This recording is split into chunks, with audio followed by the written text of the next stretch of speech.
Maayong gabi, kanilang tanan. Maayong gabi. Yatag na to. Sa dili pa ko mo padayon sa ako. Caleb, babe.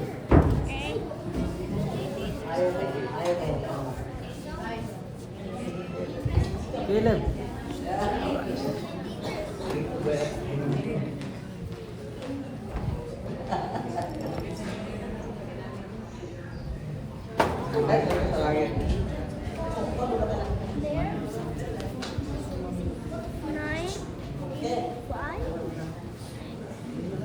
Good evening, everybody.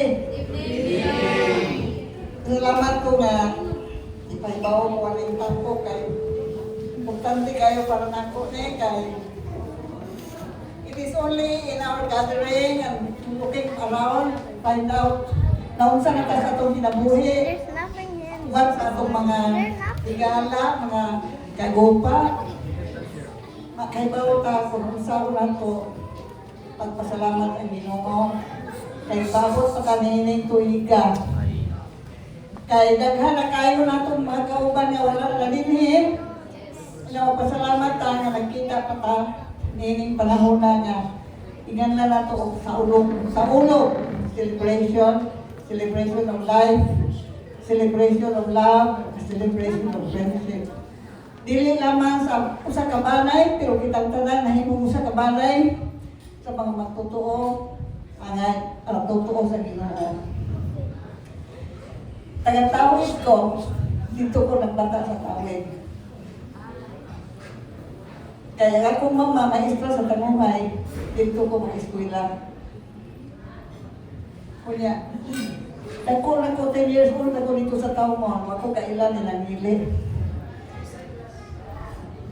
Pero pag primero ng pagkita niya, nahuman na siya o eskwela nursing.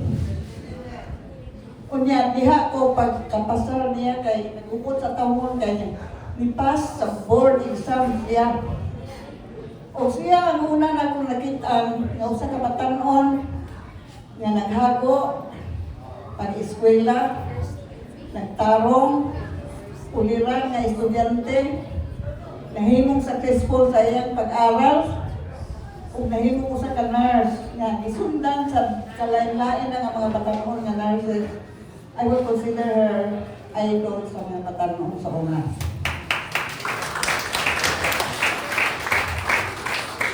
Wala kay laing madunggan nilang nili kung dili ang iyang kabuutan. Daghan kayo problema nato karon sa atong nga batanon na nagpabuyag. Usa siya ka ulirang bata nga nakita nato nga dili lang successful sa pag-aral kung dili successful sa iyang pagkinabuhi. Pasalamat po ta kay naminyo na po siya og taga-Limiao. Diha po ko atong pagkasal niya kay kanang mga pamilya, mga kagupa unya kalugayan wala diha dito na siya sa Manila.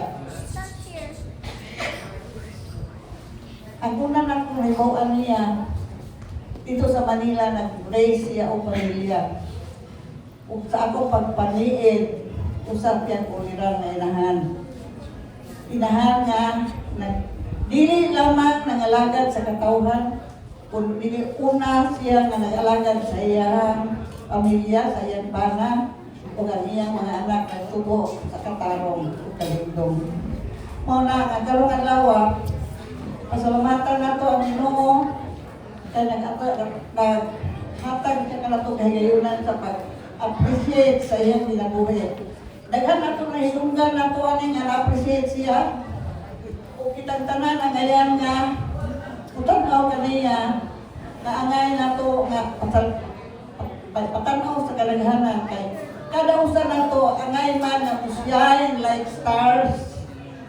Shine siya sa iyang kabatanon sa una, siguro sa kabatanon dalaga, pero karon bisag mingon ka nga nag-anam na siya dako edad 95 years old.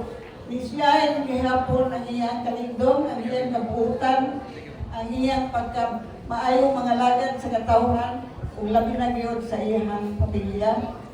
of course, nag-alagad siya sa Ginoo na nag-alima ka na itong tanan.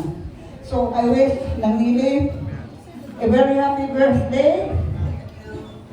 Now, punta, nagugangan sa kag long life. Dili lang long life. Kay, di magluta magdugay, bilis kalimutan, kitang tanan magyon uli sa atong gigingkanan. Pero, dinhi sa nabilin ng mga katuigan, inaupunta nga si Nang Nili will enjoy a lot of peace.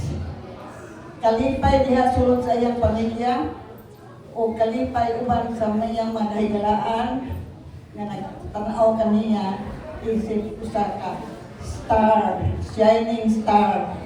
Congratulations Nang Nili for having reached 95 years old.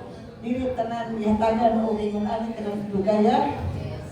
Ay dad, ato hatagan siya sa magsipag